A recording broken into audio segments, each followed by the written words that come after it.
Dear students, community के chapter में अभी तक हमने उसके फॉर्मेशन, डेवलपमेंट और ओरिजिन के बारे में पढ़ा था। आज हम उसके लक्षणों के बारे में पढ़ेंगे। समुदाय के लाक्षणिक गुण क्या होते हैं? किसी भी पादप की संरचना के अध्ययन में उसके विशेष लक्षण प्रमुख रूप से सहायक होते हैं। लक्षणों के आधार पर पादप समुदाय को दो वर्गों में बांटा गया है। पहला है विश्लेषणात्मक लक्षण, एनालिटिकल कैरेक्टर, और दूसरा है संश्लेषणात्मक लक्षण, सिंथेटिक कैरेक्टर। तो किसी भी कम्युनिटी के मुख्यतः दो कैरेक्टर्स होते हैं, एनालिटिकल और सिंथेटिक। अब हम इसमें पहले एनालिटिकल कैरेक्टर्स के बारे में पढ़ेंगे। इसको पुनः दो उपवर्गों में बांटा गया है। पहला लक्षण है गुणात्मक लक्षण, क्वालिटेटिव कैरेक्टर। यह ऐसे लक्षण हैं जिसको किसी भी पैमाने पर नापा नहीं जा सकता। ये गुण होते हैं, इसको हम नाप नहीं सकते हैं। इसको संख्यात्मक रूप में अभिव्यक्त नहीं किया जा सकता है। इसका केवल शाब्दिक विवरण देना ही संभव होता है। तो जो पादप समुदाय के जो गुणात्मक लक्षण हैं उसमें हम आगे स्टडी करेंगे। सबसे पहला लक्षण है उसका समुदाय स्वरूप। किस तरह का समुदाय है, उसकी अपीयरेंस कैसी है। अगर किसी भी समुदाय का हम डिटेल में स्टडी करें तो हमको उसका सहज ही आकलन हो जाता है कि उसका मेन जो रूप है वह कैसा है। इसमें क्या है कि जो पादप प्रजाति प्रभावी होती है वह हमको सबसे ज़्यादा दिखाई देती है, वही इसमें सबसे ज़्यादा नज़र आती है। अगर पादप समुदाय को देखें तो इसमें अनेक बड़े वृक्ष, बड़ी झाड़ियाँ के साथ साथ कई दूसरी प्रभावी प्रजातियाँ भी होती है। तो ऐसी अवस्था में जो वृक्षों की प्रमुखता है उसको देखकर हम पादप समुदाय का उदाहरण लगा सकते हैं, उसका नाम दे सकते हैं, जैसे कि ये जंगल है या घास स्थल है या डेजर्ट है। तो इस प्रकार से वेजिटेशन को देख के हम समुदाय में जो वहाँ डोमिनेंट प्रजाति है उसको देख के हम उसका स्वरूप निर्धारित कर सकते हैं। दूसरा कैरेक्टर है इसका फिनोलॉजी और पीरियोडिसिटी या आवर्तिता या परिघटन विज्ञान। अब डोल्स व आलेचिन के अनुसार किसी भी पादप समुदाय में पौधे के जीवन चक्र के विभिन्न घटनाओं और उसकी आवृत्ति का विशेष महत्व होता है। मतलब कौन सी घटना घटित होती है और वह कितने टाइम तक होती है, इसका विशेष महत्व होता है। जैसे कि प्रत्येक प्रजाति के जीवन चक्र में सभी घटनाएं और अवस्थाएं अलग अलग समान पर आती है। जैसे पतझड़, पुष्पन इत्यादि एक साथ संपन्न नहीं हो सकते हैं।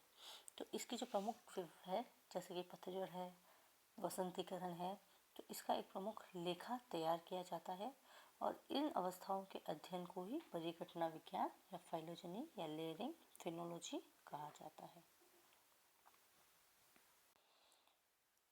तीसरा जो है कैरेक्टर इसका है लेयरिंग या स्ट्रेटिफिकेशन। यह हम पहले भी पढ़ चुके हैं कि सभी पौधे समान ऊंचाई के नहीं होते हैं, अलग अलग ऊंचाई के होते हैं। तो ऊंचाई के अनुसार इनको देखें तो इनका लंबवत अध्ययन किया जाता है, तो इसको स्ट्रेटिफिकेशन कहते हैं। वृक्ष सबसे अधिक ऊंचाई से होते हैं, उसके नीचे एक शूट लगते हैं, उसके नीचे झाड़ियाँ होती है और शाकीय पौधे सबसे नीचे पाए जाते हैं।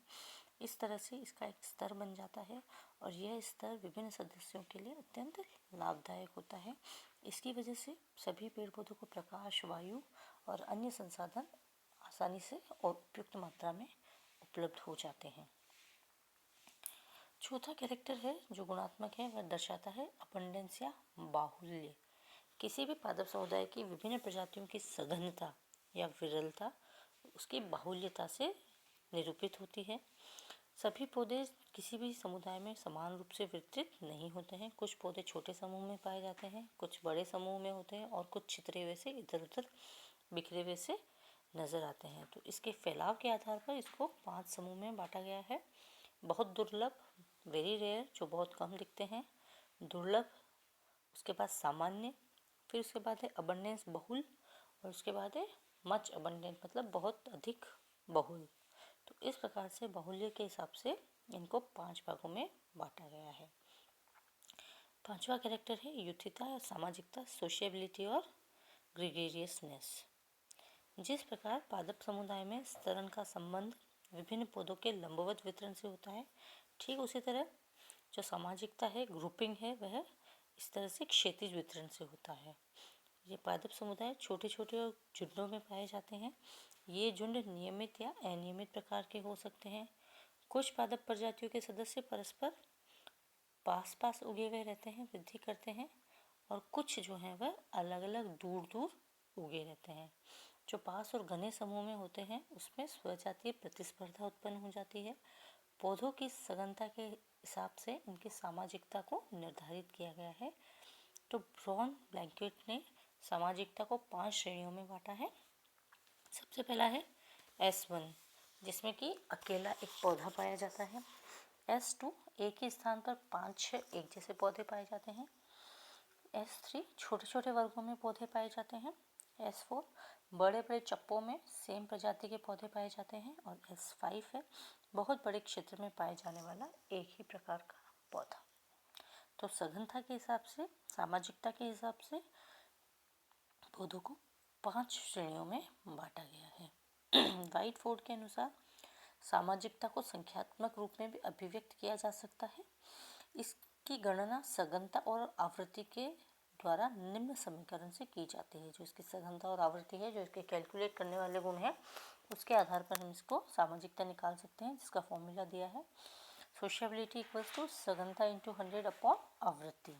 इस हिसाब से हम इसको कैलकुलेट भी कर सकते हैं, परंतु ये गुणात्मक गुण ही माना जाता है। छठा गुण है इसका वाइटलिटी, विगर, हिंदी में कहें तो जीवनी शक्ति। कुछ पौधे जो है सामान्य वृद्धि करते हैं और जनन क्षमता के द्वारा समुदाय की जीवन शक्ति को अभिव्यक्त करते हैं। इसके 2 लक्षणों के आधार पर पौधों की सबलता स्थापित होती है। एक तो कोई भी पौधा समुदाय में अपना स्थान निर्धारित कर लेता है, और दूसरा वह अपने प्रोपेगुल्स बना के वहाँ पर वृद्धि करता है। कई बार ऐसा होता है कि कोई एक पौधा पादप समुदाय में उपस्थित होता है, लेकिन वह प्रजनन करके अपनी वंश वृद्धि नहीं कर सकता है। तो ऐसे पौधे की जीवन शक्ति दुर्बल कहलाती है।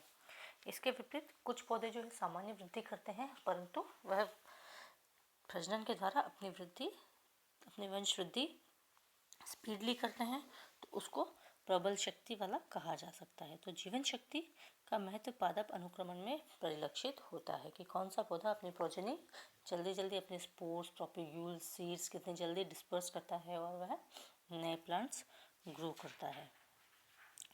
बॉन ब्लैंकेट के अनुसार पादप समुदाय की जीवन शक्ति की 4 श्रेणियां विभाजित की गई है। मिश्रा और पुरी ने 3 श्रेणियां बताई थी, जबकि डमनमायर ने 5 श्रेणियों में इसको विभाजित किया है। वाइटलिटी के 5 जो है रेंजेस बताई गई है। V1 जो कि अंकुरन के बाद पौधे पुनः जल्दी मर जाते हैं।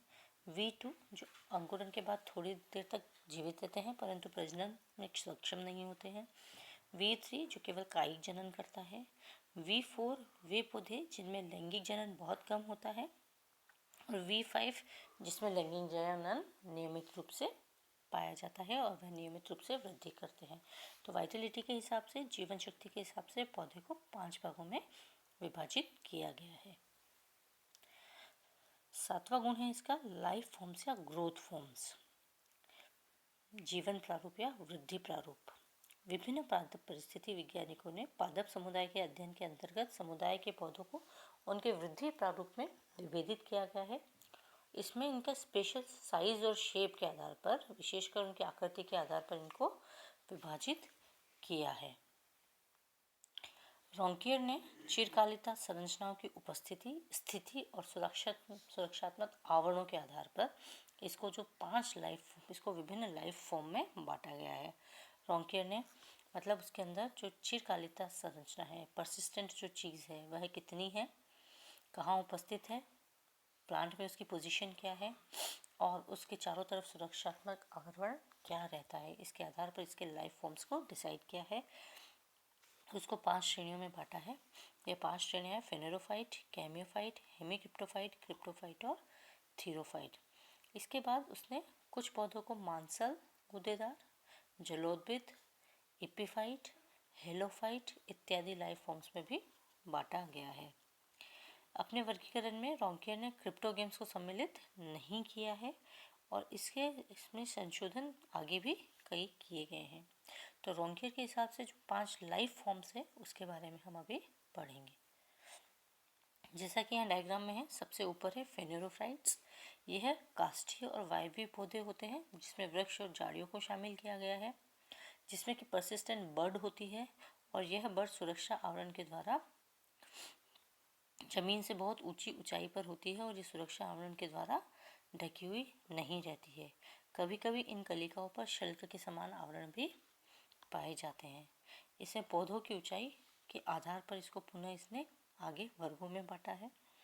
मेगाफेनेरोफाइट्स, मीजोफेनेरोफाइट्स, माइक्रोफेनेरोफाइट्स, नैनोफेनेरोफाइट्स। मतलब फेनेरोफाइट्स मतलब लंबे वृक्ष जिसके ऊंचाई ज़मीन से बहुत ऊपर होती है और इनकी बर्ड्स ढकी हुई नहीं होती है, पर कभी कभी इसकी बर्ड्स के चारों तरफ स्केल्स पाए जाते हैं। दूसरा है कीमोफाइट्स। यह छोटी झाड़ियाँ और भूस्पर्शी होते हैं जिसमें जो परसिस्टेंट संरचनाएं हैं वह ज़मीन की सतह से 25 सेंटीमीटर से कम ऊंचाई पर पाई जाती है। यहाँ परसिस्टेंट का मतलब है चिरकालिक संरचना, मतलब बर्ड है वही आगे ग्रोथ के लिए रिस्पॉन्सिबल होती है। तो यहाँ बर्ड जो है वह ज़मीन से 25 सेंटीमीटर से कम ऊंचाई पर पाई जाती है। इनकी भूमि में समानांतर फैलने से काष्ठीय बहुवर्षीय पौधे सम्मिलित किए गए हैं। एग्जाम्पल है ट्राइफोलियम रेगन्स। तीसरा टाइप है हेमिक्रिप्टोफाइट। इसमें जो बर्ड है वह ज़मीन की सतह पर या ज़मीन से ठीक नीचे पाई जाती है। यह मृत कार्बनिक अवशेषों और बर्फ से ढके रहते हैं। इसमें घास प्रमुखतया पाई जाती है। एग्जाम्पल कॉन्वोल्वुलस कॉरेक्स। चौथा है भाग इसमें क्रिप्टोफाइट्स या जियोफाइट्स। इस समूह के पौधे में जो संरचनाएं हैं वह जमीन में या अन्य अधोस्तर के नीचे सुरक्षित रहती है। यह जलोद्भिद से पृथक है, इसीलिए इसको जलोद्भिद से अलग और जियोफाइट कहा गया है। इसमें परजीवी पौधे औरोबैंकाई, रेफ्लेशिया इत्यादि इसमें आते हैं, या फिर जो संरचनाएं राइजोम्स और ट्यूबर्स होती हैं वह इसके अंदर आई जाती है। इसके अंदर फर्न्स भी बहुत आयत से, इसको फर्न्स को भी हम इसमें सम्मिलित करते हैं जिसमें कि कलिका जमीन के नीचे पाई जाती है। लास्ट पार्ट है थीरोफाइट्स। इसमें कोई चिरकालिता संरचना नहीं पाई जाती है, परंतु ये एक वर्षीय शाकीय पौधे होते हैं जो अपनी उत्तरजीविता या वंश वृद्धि केवल बीजों के द्वारा ही करते हैं। इन बीजों का और ये बीज ही प्रतिकूल परिस्थिति का सामना करके आगे ग्रो करते हैं। तो 5 टाइप के लाइफ फॉर्म्स इसने बताए हैं। जहाँ पर बर्ड कहाँ पाई जाती है उसकी स्थिति के आधार पर रोंकियर ने पौधों को 5 भागों में बांटा है। फिनेरोफाइट्स, केमोफाइट्स, हेमिक्रिप्टोफाइट्स, जियोफाइट्स और थेरोफाइट्स। इसके अलावा उसने जलोद्भिद, मांसल और एपीफाइट्स भी उसने दिए हैं, इनको इसने अलग श्रेणी में रखा है। अब रोंकियर की जो जीवन विधि थी उसके अनुसार जब हम किसी भी पादप का समुदाय का अध्ययन करते हैं तो हम उसको एक बायोलॉजिकल स्पेक्ट्रम के रूप में हम उसको निरूपित करते हैं। बायोलॉजिकल स्पेक्ट्रम क्या है? किसी भी पादप समुदाय में उपस्थित विभिन्न प्रकार के जीवन प्रारूपों का अनुपातिक प्रतिनिधित्व करता है और यह उस समुदाय का जैविक वर्णक्रम कहलाता है। इसमें विभिन्न प्रकार के जो जीवन प्रारूप है उनका कंपैरेटिव स्टडी आता है। तो इसके हिसाब से यह जो जीवन प्रारूप है यह समूचे विश्व का जो क्रम है उसके हिसाब से इसमें इसकी प्रतिशत मात्रा दी गई है। विश्व के फ्लोरा की जो विभिन्न प्रकार के जीवन स्वरूप है उसकी मात्रा, उसमें फेनेरोफाइट्स है वह 46, कीमोफाइट्स 9, हेमिक्रिप्टोफाइट्स 26, क्रिप्टोफाइट्स 6 और थीरोफाइट्स 13% पाए जाते हैं। रोंकियर ने जो ये सामान्य जैविक वर्णक्रम भी इसको कहा गया है। इसके अंदर कुछ जो पौधे हैं मरुस्थलीय वातावरण में भी पाए जाते हैं, सूक्ष्म परिस्थितियों में ये लंबे समय तक भी जीवित रहते हैं। तो इस तरह से यहाँ पर थीरोफाइट्स की बहुलता पाई जाती है। तो जो वातावरण के हिसाब से इंडिकेटर है उसके हिसाब से जो बायोलॉजिकल स्पेक्ट्रम है वह इस तरह से आपके सामने ग्राफ के रूप में दिया गया है। नेक्स्ट जो कैरेक्टर है वह है प्रकीर्णन या परिक्षेपण अंगों का प्रकार, डिसेम्यूल। विभिन्न पादप समुदायों में पौधे के प्रकीर्णन और अंगों के प्रकारों का पारिस्थितिकी महत्व होता है। यह सबसे पहले डांसेराउ और लेम्स ने प्रदर्शित किया है। तो इन अंगों की आकृति, संरचना और साधन के आधार पर इसका निम्न वर्गीकरण प्रस्तुत किया गया है। यहाँ पे इसका प्रकीर्णन का प्रकार आकृति के अनुसार और उदाहरण के साथ इसमें प्रकीर्णन का प्रकार दिया गया है। सबसे पहले वायु से जो परिक्षेपित होते हैं, वायु के द्वारा जिसका प्रकीर्णन होता है उसमें क्या होता है, आकृति छोटे हल्के होते हैं, पंखदार होते हैं और रोमिल होते हैं। Example fern, orchid, spinous, ट्राइडेक्स, Calotropis, जिसमें कि वायु के द्वारा पोलिनेशन होता है। दूसरा है ज़ूकॉर, यह रसदार होते हैं, चिपकने वाले होते हैं और नट के जैसे होते हैं, कड़े बीज होते हैं। एग्जाम्पल रूबस, अमरूद, फाइकस। तीसरा है जो पानी के द्वारा प्रकीर्णन होता है जिसमें वो पानी जब वो जो प्रोपिग्यूल्स होते हैं उसके मुख्य लक्षण है वो बायोन्स होते हैं, उत्प्लावन होता है उसमें, वो तैरने वाले होते हैं और स्प्लैश कप के तरह के होते हैं। एग्जाम्पल है जलकुंभी, हाइड्रिला, मार्किजिया इत्यादि। चौथा प्रकार है ऑटोकॉर, स्व परिक्षेपण होता है जिसमें वह विस्फोटक हो सकते हैं या चोरी के द्वारा बाय स्टोलन हो सकते हैं। एग्जाम्पल है वायोला, यूरेलिया, फ्रेगेरिया इत्यादि। तो ये प्रकीर्णन के आधार पर इनकी संरचनाओं का जो सर्वाधिक महत्व होता है कि वह किसके द्वारा प्रकीर्णन की जा सकती है। तो पादप में प्रकीर्णन के हिसाब से एडेप्टेशन पाया जाता है। नए स्थल पर पहुंचने के लिए इनको इन संरचनाओं की विशेष आवश्यकता होती है और इसके द्वारा ही वह नए क्षेत्रों पर जाकर अपने समुदाय को डेवलप कर सकते हैं। नेक्स्ट जो कैरेक्टर है वह है पत्तियों का आकार। सामान्यतः किसी भी पादप के पौधों में विभिन्न प्रकार की पत्तियां उपस्थित होती है। इनकी आकृति और परिमाप के आधार पर इनको अलग अलग जलवायु के हिसाब से, अलग अलग नम और उष्ण हिसाब से, शुष्क जलवायु के हिसाब से इनकी पत्तियों का आकार छोटा या बड़ा हो सकता है। बैली और सीनेट के अनुसार पत्तियों की आकृति और जलवायु से आपसी संबंधों के बारे में डिस्कस किया गया है और रॉन्केयर ने इसको 6 लीफ फॉर्म्स में बांटा है। लाइफ साइज ऑफ लीफ के हिसाब से रॉन्केयर ने इसको 6 भागों में विभेदित किया है। सबसे पहला है लेप्टोफिल, जिसमें पत्ती का आकार 25 वर्ग सेंटीमीटर से कम होता है। नैनोफिल जो कि 25 से 225 वर्ग मिलीमीटर की होती है। फिर माइक्रोफिल जिसमें 225 से 2025 तक। मीजोफिल जो मध्य आकार की पत्ती होती है, इसमें 2025 से 18,225 mm² की लीफ होती है। फिर मैक्रोफिल होती है जो 18,225 से 1,64,025 वर्ग मिलीमीटर की होती है। और मेगाफिल्स होती है जो कि 1,64,025 वर्ग mm से बड़ी होती है। तो इस प्रकार जो पत्तियों के जो संबंधी लक्षण हैं यह विभिन्न जलवायु में पत्तियों को, पादप समुदाय को वहाँ रहने में मदद करते हैं। इस प्रकार से यह जो सारे कैरेक्टर्स हैं, तो इस प्रकार से पादप के सारे जो लक्षण हैं पादप समुदाय के, एनालिटिकल कैरेक्टर में हमने उसके गुणात्मक लक्षणों के बारे में पढ़ा जो कि मुख्यतः है समुदाय स्वरूप। फिर उसके बाद आता है परिगठन विज्ञान। तीसरा आता है लंबवत विन्यास। चौथा है बाहुल्यता। पांचवा है सामाजिकता। फिर छठा है उसका वाइटलिटी या विगर। सातवां है लाइफ फॉर्म्स। आठवां है, जिसमें लाइफ फॉर्म्स में हमने कई तरह की वैरायटी पढ़ी थी। आठवां है प्रकीर्णन के प्रकार, परिक्षेपण अंगों के प्रकार। नवा है पत्तियों का आकार। ये जो 9 गुण हैं पादप समुदाय के, यह उसके क्वालिटेटिव है जिसको हम मेजर संख्यात्मक रूप में वर्णन नहीं कर सकते हैं, परंतु ये लक्षण उसके बहुत स्टडी में हमको हेल्प करते हैं। Thank you.